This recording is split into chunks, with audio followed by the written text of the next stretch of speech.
गोहत्या के नाम पर नफरती बोल क्यों? पोकरण प्रकरण में विधायक महंत प्रतापपुरी और भाजपा नेता स्वरूप सिंह खारा का भाषण आग में घी डालने वाला क्यों? पकड़े गए आरोपियों में एक आरोपी बासित खान भाजपा नेता, और इसके बाद खामोशी क्यों? आदाब, मैं फारूक खान, संपादक इकरा पत्रिका, थार न्यूज़ इकरा पत्रिका के इस चैनल में आपका स्वागत है, आपका इस्तकबाल है।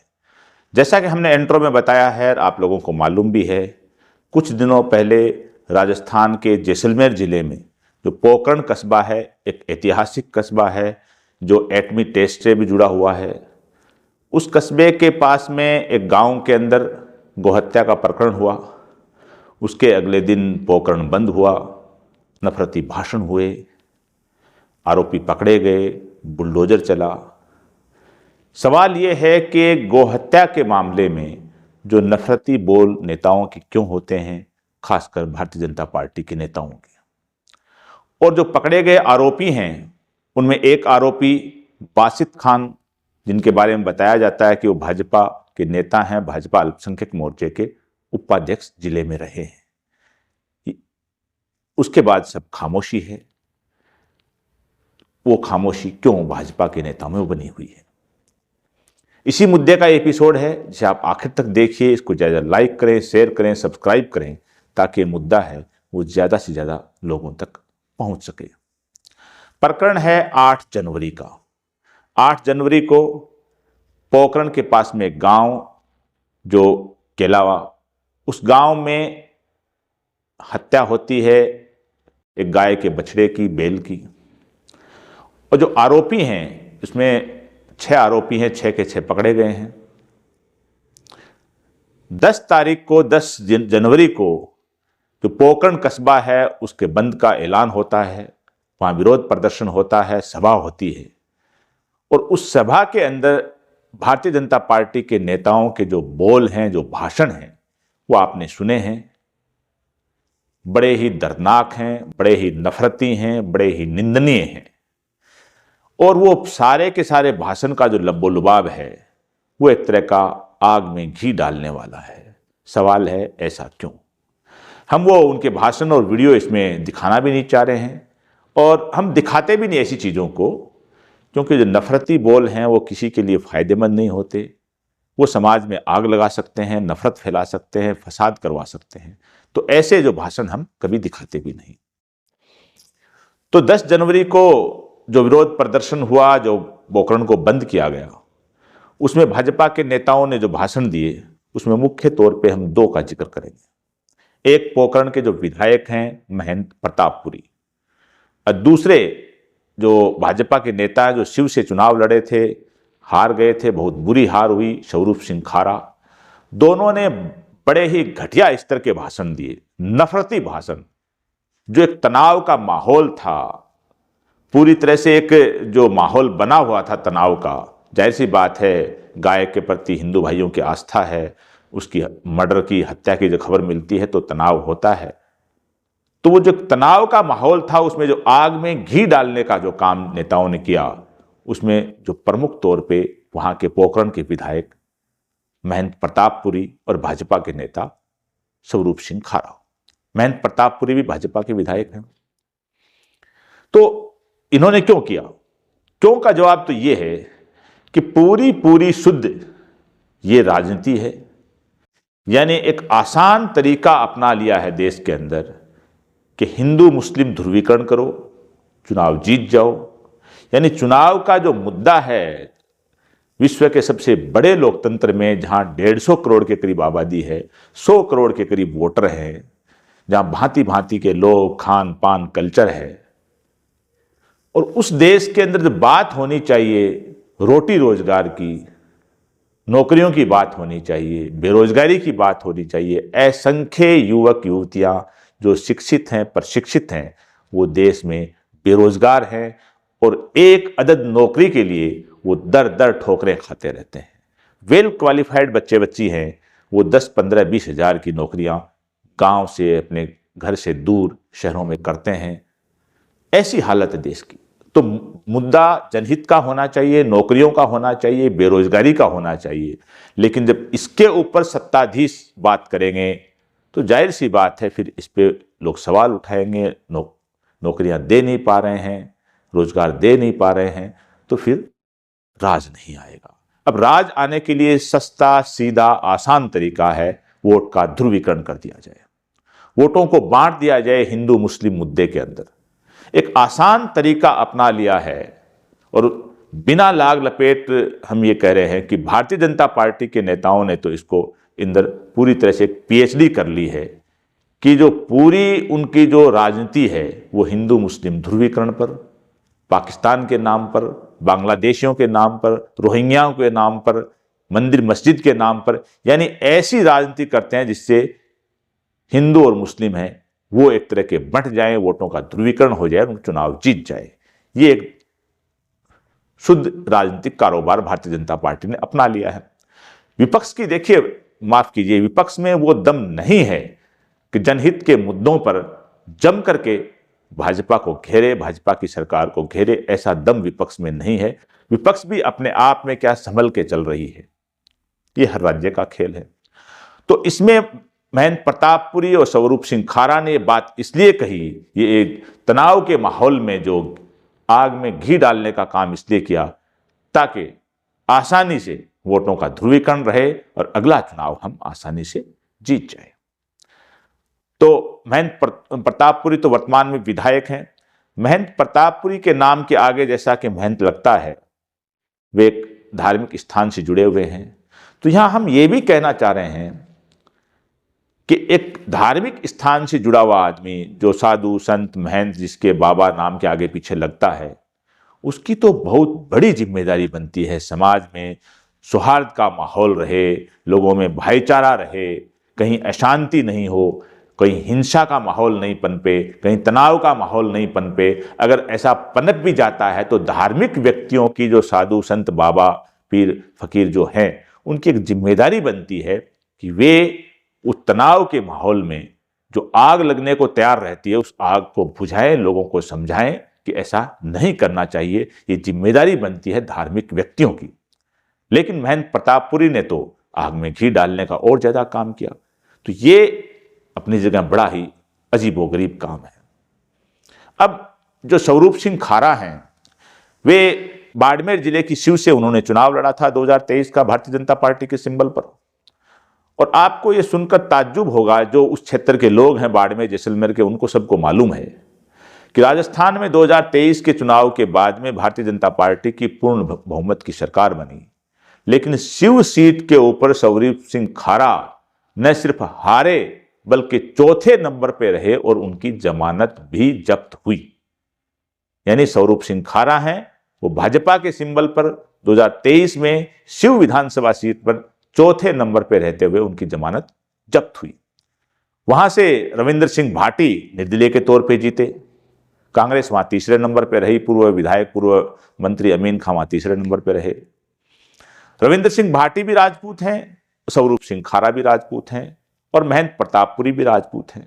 और वो जो बेल्ट है बाड़मेर जैसलमेर का बेल्ट, जो लोग नहीं जानते हैं उनको इस बारे में खास तवज्जो देनी चाहिए कि बाड़मेर जैसलमेर का बेल्ट है, ये भारत और पाकिस्तान की सीमा पे लगा हुआ भारतीय क्षेत्र है, रेगिस्तान का क्षेत्र है। लोग बड़े अच्छे लोग हैं, चाहे किसी भी जाति के हों, किसी भी धर्म के हों, बहुत अच्छे लोग हैं उस एरिया में। और उस एरिया में जो अच्छी खासी आबादी है वो मुस्लिम की, राजपूतों की और एससी की, ये तीन तबके वहां अच्छी खासी तादाद में, बाकी और अन्य समुदाय भी वहां सारे समुदाय हैं। तो राजनीति है वो इसका ध्रुवीकरण करने के लिए कि राजनीति है राजपूत वर्सेज मुस्लिम, हिंदू वर्सेज मुस्लिम, ऐसे राजनीति हो जाए। और इस राजनीति में कैसे भी करके सोच रहे हैं कि स्वरूप सिंह खारा 2028 के अंदर शिव से विधायक बन जाए, प्रतापपुरी आसानी से फिर विधायक बन जाए। लेकिन वोट लेकर चुनाव जीतना हो सकता है कि आसान हो, लेकिन अपने इलाके में, अपने लोगों के बीच में आग लगाना, आग में घी डालना, नफरत को भड़काना, ये किसी के हित में नहीं है। किसी भी जाति के हित में नहीं है, किसी भी धर्म के हित में नहीं है। उस क्षेत्र की, जैसलमेर और बाड़मेर की जब बात जो है इसके अंदर, वो क्षेत्र इतना शांत प्रिय है, इतना सौहार्द वाला है, इतना भाईचारे वाला है कि वहां कभी हिंदू मुस्लिम मुद्दे नहीं बनते हैं। दूर दूर ढाणियों में, गांवों में लोग रहते हैं, मेहनती आदमी हैं, ईमानदार आदमी हैं, किसी भी जाति के हों, किसी भी धर्म के हों, और सब मिलजुल कर रहते रहे। और भारत और पाकिस्तान के बॉर्डर का क्षेत्र होते हुए भी, मुस्लिम बाहुल्य होते हुए भी, वहां कभी भी ऐसा कोई माहौल खराब आज तक 70-80 साल में नहीं हुआ, जो अब करने की कोशिश हो रही है। अब वहां से जो पोकरण से जो कांग्रेस के विधायक रहे हैं, मंत्री रहे राजस्थान की सरकार में कांग्रेस में, साले मोहम्मद, उन्होंने भी उन दिनों बयान दिया है, जो मामला हुआ उन्होंने सबको मिलजुल करके मामले को ठंडा करने के लिए, और जो भी अपराधी हैं जिन्होंने गोहत्या की है उनके खिलाफ कड़ी कार्रवाई करने के लिए। अच्छी बात है। यानी जो जाहिर सी बात है, जिसने अपराध किया है, जिसने गोहत्या की है, उसको कानून के मुताबिक कठोर से कठोर सजा मिलनी चाहिए। यह मांग तो अपनी जगह अच्छी है, लेकिन ध्रुवीकरण करना, लोगों को लड़ाने की बात करना, देख लेने की बात करना, ओछी भाषा में बात करना मन से, ये पूरी तरह से निंदनीय है। और होती इसलिए है कि इसलिए जाती है ताकि वोटों का ध्रुवीकरण हो जाए। अब बात करते हैं कि जो 6 आरोपी पकड़े गए हैं, 6 के 6 मुसलमान हैं, और इसके अंदर जो एक आरोपी हैं बासित खान, उनके बारे में बताया जा रहा है कि वो भारतीय जनता पार्टी के नेता, स्थानीय नेता, और भारतीय जनता पार्टी का जो अल्पसंख्यक मोर्चा है उसके जिला उपाध्यक्ष वो जैसलमेर के रहे हैं। जब ये खुलासा हुआ, होने के बाद एक तरह का सन्नाटा छा गया। उसके बाद में कोई बोल नहीं रहा, भाजपा का बड़ा नेता, कि भाई ये भाजपा का नेता ने ऐसे कैसे कर दिया। इस प्रकरण में जो जांच हो रही है, जाहिर सी बात है पुलिस के अफसर हैं, जांच कर रहे हैं, जो भी रिपोर्ट आएगी सामने आ जाएगी। पुलिस को इस एंगल से भी जांच करनी चाहिए कि जो बासित खान जो भाजपा के नेता बताए जा रहे हैं, जो भाजपा के नेताओं का प्रचार करते थे, उनके जगह जगह फोटो वीडियो में साथ दिखाई दे रहे हैं, सोशल मीडिया पे वायरल भी हो रही हैं, इस एंगल से भी पुलिस अफसरों को जांच करनी चाहिए कि कहीं ये राजनीतिक षड्यंत्र के तौर पे तो इस बेल की हत्या नहीं हुई थी। क्योंकि अगर कोई आदमी किसी गाय या बेल की हत्या करता है तो उसका इंटरेस्ट क्या है उसके अंदर, कहीं राजनीतिक षड्यंत्र तो इसके पीछे नहीं है, इस बात की भी जांच होनी चाहिए। अब बात यह है कि जो गायों की बात, गाय एक पशु है, जानवर है, लेकिन हिंदू भाइयों के अंदर ये आस्था का केंद्र है और गाय को माता माना जाता है। तो उसकी कदर करना, उसका सम्मान करना, ये भी सबकी जिम्मेदारी है। पहली कि वो हिंदू भाइयों के अंदर गाय एक आस्था की चीज है, इसलिए हमारा देश का जो संविधान है और एक मानव होने के नाते एक जिम्मेदारी बनती है कि वो दूसरों की धार्मिक भावनाओं का सम्मान करे। तो गाय को परेशान नहीं किया जाए, गाय को मारा पीटा नहीं जाए, गाय को कोई हत्या करना तो दूर की बात, हमारे ख्याल में उसके साथ मारपीट भी, अगर वो गाय कितना भी नुकसान पहुंचा दे, वो भी नहीं करनी चाहिए, क्योंकि वो एक बड़े वर्ग की आस्था का केंद्र है। दूसरा, वो जो पशु है, जानवर है, तो पशु के ऊपर अत्याचार करना ये भी अपने आप में गलत है। वो बेचारा बेजुबान है, वो बोलता नहीं, और गाय तो एक इतना अच्छा जानवर है कि वो बहुत ही एक मासूम जानवर है गाय। अब उसको मारा पीटा क्यों जाता है? ये सबको मालूम है कि जो गाय हैं, बड़ी संख्या में गाय देश में आवारा घूमती हैं, बड़ी संख्या में। गांवों के हाल इतने खराब हैं कि किसान खेती नहीं कर सकते। अब किसान को ये तो है नहीं कि किसान है सारे के सारे कोई एक जाति के हैं, एक धर्म के हैं, हर जाति के लोग, हर धर्म के लोग खेती करते हैं। और जो गाय है वो देख करके किसी के खेत में नहीं घुसती कि ये खेत फला जाति का, फला धर्म का है। उसको भूख लगती है, जानवर है जिसमें। अब लोगों के तारबंदी वगैरह जो कर रखी हैं, वहाँ वो जानवर कूदता है, उसमें खाता है, उसमें करंट लगता है, या उसमें उसके थन कान फट जाते हैं, उस पर कितना अत्याचार होता है। और एक और विचित्र बात कि शहरों का जो कचरा होता है, वही जो जैसलमेर बाड़मेर है, उन शहरों का भी यही हाल है। तो कचरा है हर शहर का जो बाहर डलता है, नगर पालिकाएं, नगर परिषद, नगर निगम कचरा डालती हैं, उस कचरे को जो डिपो हैं वहां असंख्य गाय रोज कचरा खाती हैं और उस कचरे से बीमार भी होती हैं, उस कचरे से तड़प तड़प के मर भी जाती हैं। ये दर्दनाक तस्वीरें भी हर शहर के जो बाहर जो कचरे के डिपो हैं वहां देखी जा सकती हैं। अब सर्दी गर्मी में जो गायें घूम रही हैं उनकी देखभाल क्यों नहीं की जा रही है?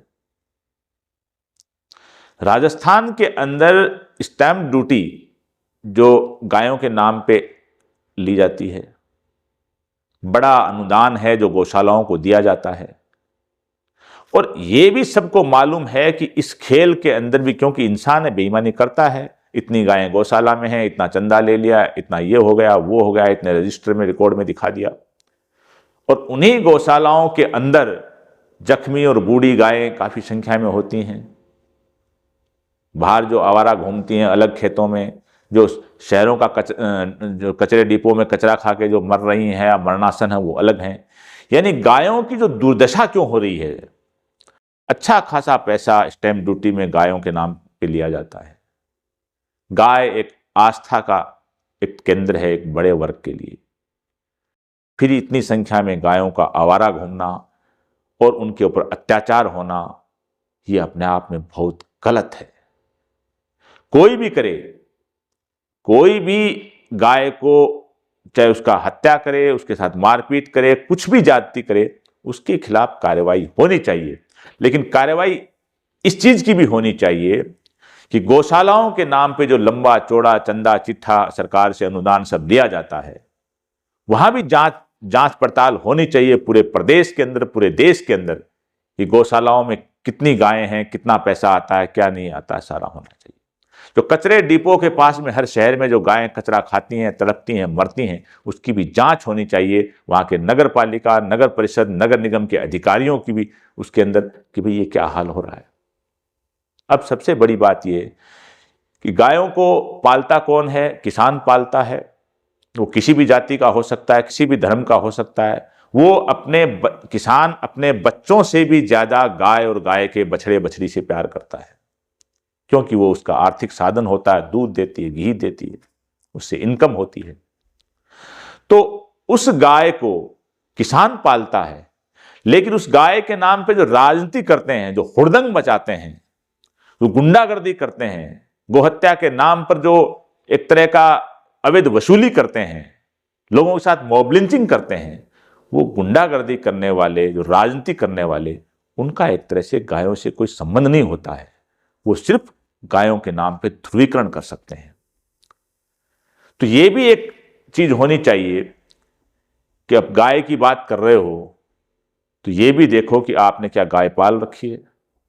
जो गाय पाल रखी है उन गायों को कानों में आजकल सब सारा सिस्टम है, कानों में लगा देना चाहिए कि गाय किसकी है, वो गाय आवारा नहीं घूमे। ये सारा काम किया जा सकता है, लेकिन हमें वो कोई भी काम नहीं करने हैं। क्यों नहीं करने हैं? कि सत्ता आसानी से ध्रुवीकरण के नाम से मिल जाती है, रोटी रोजगार की कोई बात नहीं करनी है।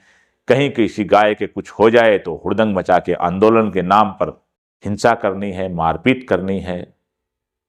लेकिन गायों की ढंग से देखभाल हो, गायें आवारा नहीं घूमें, गायों पे कोई अत्याचार नहीं करें, गायें रातों में, बारिश के मौसम में, सर्दी के मौसम में, गर्मी के मौसम में खेतों में नहीं घुसें, उनके जो कान वगैरह ये जो थन है ये तारबंदी से नहीं फटें, कचरा खा के गायें नहीं मरें, ये प्रयास कौन करे?